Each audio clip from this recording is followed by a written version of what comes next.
Hello, welcome back. Welcome today to I Am Tina, and I am happy to have you joining me back for our Reading Together adventure. Thank you for coming back. As a quick reminder, we are all selecting our own individual books for this reading adventure because that will make things a little bit easier. And I say that to anybody that may be jumping forward to the second video without watching that introductory video. So we are simply coming together to read together because sometimes doing things together in community makes things more fun, as well as holding us accountable for our own personal development. With this, we are looking at a 15-minute video, and during that time, it's our own personal time. It may help us slow the scroll, maybe in the evenings from our phones or our iPads, and it's a time of growth, and growth is our word of the day. My hope is for more of us who tend to hide in the shadows to not only engage in our own personal development, as I said yesterday, but to see our growth through the books that we are choosing and being part of this overall group. So before we begin, a couple logistical items, and that is we will be reading together for 10 minutes. And as I said last time, if you want to read more time than 10 minutes, just hit the pause button until you're ready to rejoin the end of the video, but read as much as you want. If the background music that I play during those 10 minutes is something that does not settle with you, go ahead and hit the mute button, and that's cool too, and then come back on at the end of your reading time. The other last minute item is that I have posted 7 videos to get us started. Next week, I will post the next 7 and so on and so forth. And the reason that I'm doing it that way is that this is my first time putting a playlist up, and I want any feedback that you may provide for little changes that we may do for me to be able to incorporate those in before we get to the 30 days. If you come on to this and it is after October 3rd or 4th, I think it is, then all 30 videos should be up and you are good to go. So with that, I think it is time for us to start reading. Grab your book, hopefully it's sitting right next to you. Take a deep cleansing breath to release any thoughts that are still swirling in your mind from the day, and let's get reading.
Welcome back. I hope you enjoyed your reading.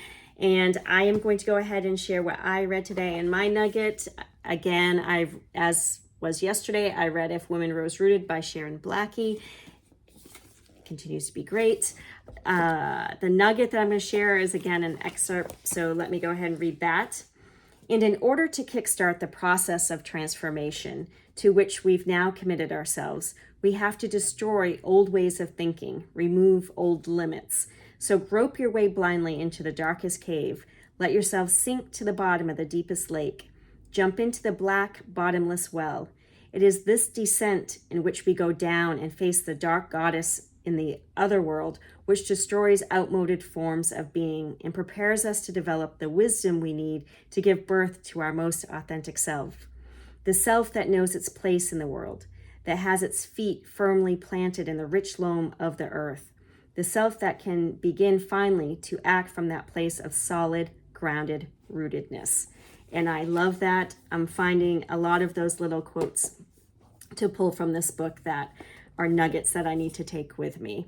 So with that, I want to remind you to please go in and share your book, your author, and your nugget that you took today, as well as to comment on other people. So that's twofold in that maybe what you are reading will inspire somebody else to read that book, but also maybe something somebody else reads will inspire you.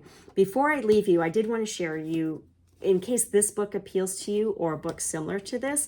So I talked about this being a retelling through a different lens or a different perception. So the women's lens of these Celtic myths. And another book, and some of you who may be on a journey of self-discovery may have heard of this, but I want to give it out there anyway.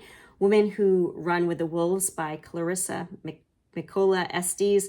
It says Myths and Stories of the Wild Women Archetype. So this is a great one. I have to confess I haven't read the whole thing, but I will grab it on occasion and read a chapter.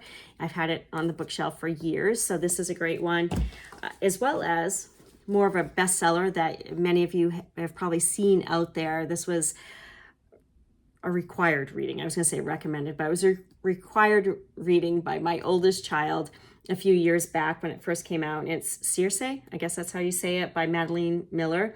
And again, it's a retelling. So she wrote this one as well as The Song of Achilles. And I particularly enjoyed this way back when. So these are a couple other books that kind of run the same theme of the retelling as the book that I'm reading. So again, please share your stuff in the comments. And I think that's a wrap for day 2 before I get too long-winded. And, thank you for joining this adventure. I hope that you are starting to enjoy it and inspire you to read maybe even more. Congratulations on completing day 2, and I hope to see you back for day 3. Take care.